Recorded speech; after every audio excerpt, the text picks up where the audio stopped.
Welcome to the Portable Classroom. Maximize your potential program. This is a practice video for side-by-side 4, page 120 to page 121. In this video, we are going to go over all the pictures on these 2 pages, from the very first one to the very last one. So without further ado, let's begin. First, before we start talking about the pictures, we have to talk about something else. What's imperative mood? Looking at the definition over here, it is used to tell people to do something or to ask someone what to do, to make suggestions, to give advice or instructions, to encourage, to offer, and to express wishes for people's welfare. Imperatives are like infinitive without to. In Chinese, we call this mood 命令句或者是祈使句. We use them to give commands, to give people our request, to make suggestions. Say, for example, look at the examples down below. Affirmative imperative mood. Get out of my place. You can see that the sentence starts with the verb, and that's the common property of imperative mood sentences. They start with either helping verbs or verbs. Get out of my place. You're talking to the person. You don't need to say the person's name because the person knows exactly who you're talking to. Or be quiet, please. Or don't do that again, Peter. That's a negative one. Another negative one, never do that again, Peter. Now, you can see that for sentence number 1, don't do that again. You use a helping verb with not to construct a negative imperative mood sentence. For the second one, because you have the word never, you don't have to use the word not in a sentence. So never do that again, Peter, or don't be silly, Willie. So these are the examples of imperative mood. For more information on this topic, please check out the videos on the Portable Classroom MENT website. We're not going to get into the detail of how to use imperative mood now. We are going to talk about how to use that in direct and indirect speeches. So let's take a look at the examples. On your left-hand side, there are 4 sentences written in imperative mood. Now I'm going to put these 4 sentences into indirect speeches. So take a look at the first one. Call me after 5 o'clock. So somebody told you, call him after 5 o'clock. This is what you have to do. He told me to call him after 5 o'clock. Okay, so these are the 2 things you have to pay attention to. First is to. He told me to call, and him, meaning the person who said that to you. So he told me to call him after 5 o'clock. There's the only thing you have to do, to, and change the person in a sentence. Number 2, somebody told you stop complaining, into an indirect speech sentence. He told me to stop complaining. So that's what you have to do, adding the word to into the sentence. And then here are 2 negative ones. Don't worry. He told me not to worry. So this is what you need, not to worry. Remember to place the word not before to. Okay? He told me not to worry. The same thing, don't call me before 9 o'clock. He told me not to call him before 9 o'clock. Remember the word not before the word to. So let's move on to the examples on page 120 and page 121. Now let's take a look at the examples on page 120. Take a look at the picture for the first example. The mailman said, keep your dog in the house. I'm afraid to deliver your mail. Okay, now we're gonna put this into the patterns. So A say, I'm a little annoyed at the mailman. B, how come? How so? They're actually the same. Now, he told me to keep my dog in the house. Remember what the mailman said? The mailman said, keep your dog in the house.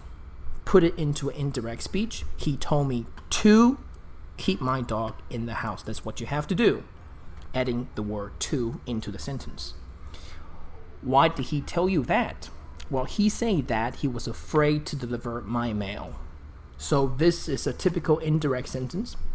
The original one was, I'm afraid to deliver your mail. Put that in the sentence. He said that he was afraid to deliver my mail. Again, we go back in time. So he was afraid to deliver my mail. Sentence number 2, I'm a little annoyed at my neighbors. How come? How so? Now, if you take a look at the picture, the neighbor said, don't play your music so loud. That's imperative mood, sentence in imperative mood. The second one, you are bothering us.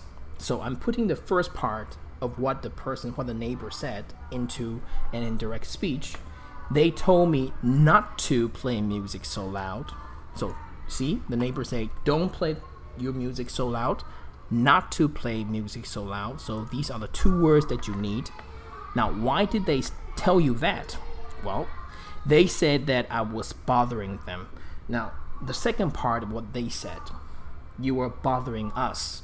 Putting that into indirect speech, they said that I was bothering them. Remember, go back in time, I was bothering them, because in the original sentence, it's you are bothering us. So, now we get the examples out of the way. We're going to talk about the pictures from picture number 1 to picture number 9. Now we're going to focus on only the imperative part of the patterns. I'm pretty sure that you can do the other part, which is the indirect speech part, by yourself.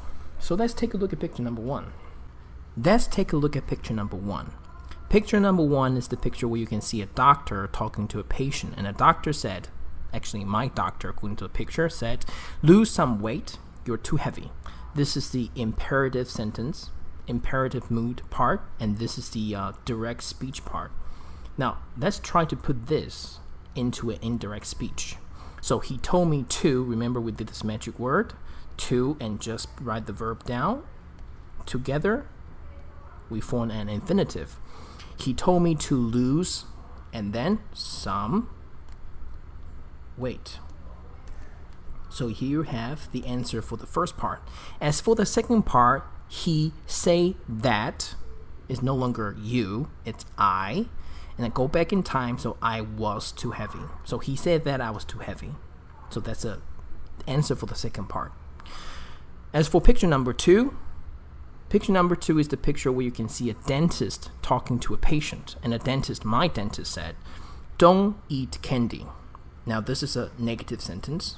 It's bad for your teeth. This is the direct speech sentence. Put this into an indirect speech. She told me not to. Remember, we have to put the word not before to. So she told me not to, and then eat candy. So that's the answer for picture number 2. She told me not to eat candy, and it's bad for your teeth. Now take a look at this. The answer for the second part. She said that it is no longer is was. It was bad for not your teeth, but my teeth. Okay? So the answer for the second part is she said that it was bad for my teeth. Okay? So let's move on to the next 2 pictures then. Let's take a look at picture number 3. Picture number 3 is the one with the math teacher talking to a student. And my math teacher said, do your homework over. Do it again. That's what she meant. You made too many mistakes. So this is the imperative part.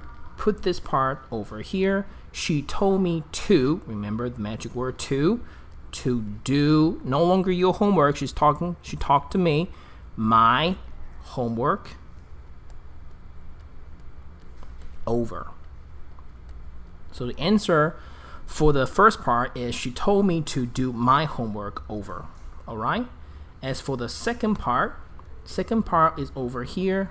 You made too many mistakes. So she say that is no longer you, because I just repeat what she had said before. So it's I. Now made, that's past tense. Go back in time, past perfect tense. I have made too many mistakes. So she say that I have made too many mistakes. That's the answer for the second part. Picture number 4. Picture number 4 is the picture where a school bus driver is talking to a boy, and the school bus driver said, sit down and be quiet. Okay, so this is the imperative mood part. You are disturbing me. This is the direct speech part.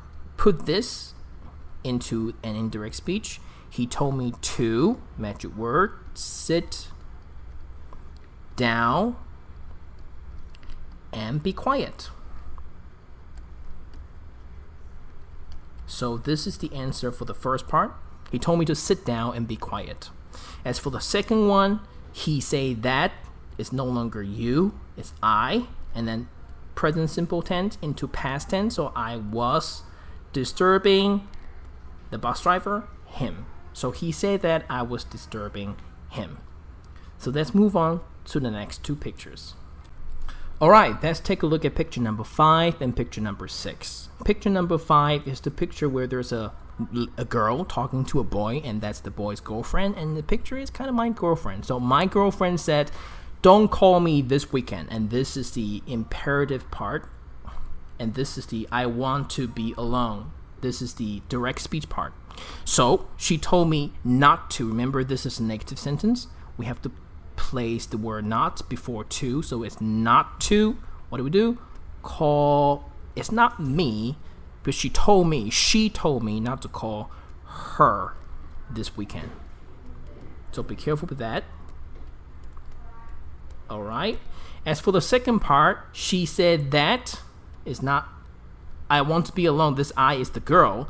So she said that she, present simple tense into past tense. So she wanted to be alone.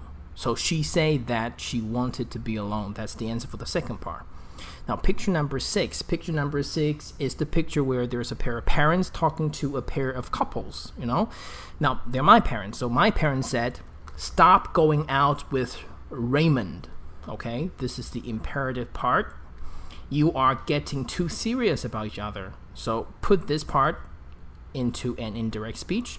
They told me to stop, magic word to, just verb, come here. Stop going out with Raymond. All right. So that's the answer for the first part. As for the second one, you are getting too serious. You means me. So it's not I, it's we, because including the boyfriend. So we, no longer present simple tense, is we were getting too serious about each other. Okay, so the answer for the second part is they say that we were getting too serious about each other. So that's the answer for the second part. Moving on to the next two pictures. Let's take a look at picture 7. Picture 7 is the picture where there's a boss talking to a person. It's actually my boss. So my boss said, come to work early tomorrow. This is the imperative part. Come to work early tomorrow. I need some help. And you are the only one who can help me. This is the direct speech part. Try to put this into an indirect speech sentence. So she told me, the boss is she told me to, now come to work early tomorrow. Okay, so that's the answer. She told me to come to work early tomorrow. That's the answer for the first part. As for the second part, now she said that I mean the boss. So in an indirect speech sentence, you need to change it to the person who said the sentence. So it's she. All right. It's not she need, but she needed, because present simple tense into past tense. So she needed help. And this is not you. It's I. I is not are anymore. It's I was the only one who is not can help. It's could help, and this is not me, this is her. So the answer is, she said that she needed some help and I was the only one who could help her. Okay, so pay attention to this because there are a lot of changes. Now, picture number 8 is the picture where there's a landlord talking to a renter. So my landlord, obviously, don't pour grease down the kitchen sink. Okay, so this is the imperative part. Now this is the direct speech part. You are clogging the pipes. Now this into an indirect speech sentence. He told me not to. Remember, not before to. Not to, the verb from here. Pour grease down the kitchen sink. Kitchen sink. Okay, so that's the answer for the first part. Don't pour grease down the kitchen sink. As for the second part, you meaning I. So he say that. I. This is present continuous tense into past continuous. So I was clocking the pipes. So that's the answer for the second part. Now let's move on to the very last picture of this video. Picture number 9, also the very last picture on page 121. You can see a 7-year-old boy talking to his mother. My 7-year-old son said, "Don't kiss me in front of my friends anymore." So this is an imperative part. And I'm a big boy now. This is the direct speech part. Putting this part over here, this is the negative sentence. So remember, he told me not to. And then go over here, kiss, not me, because talking about a boy, kiss him in front of his friends anymore.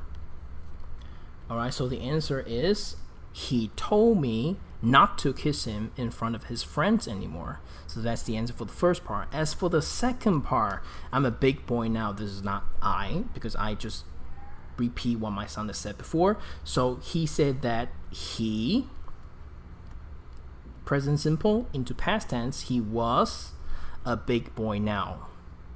So this is the end of the video. For more information, please visit www.theportableclassroom.blogspot.com. And again, thank you for your patience.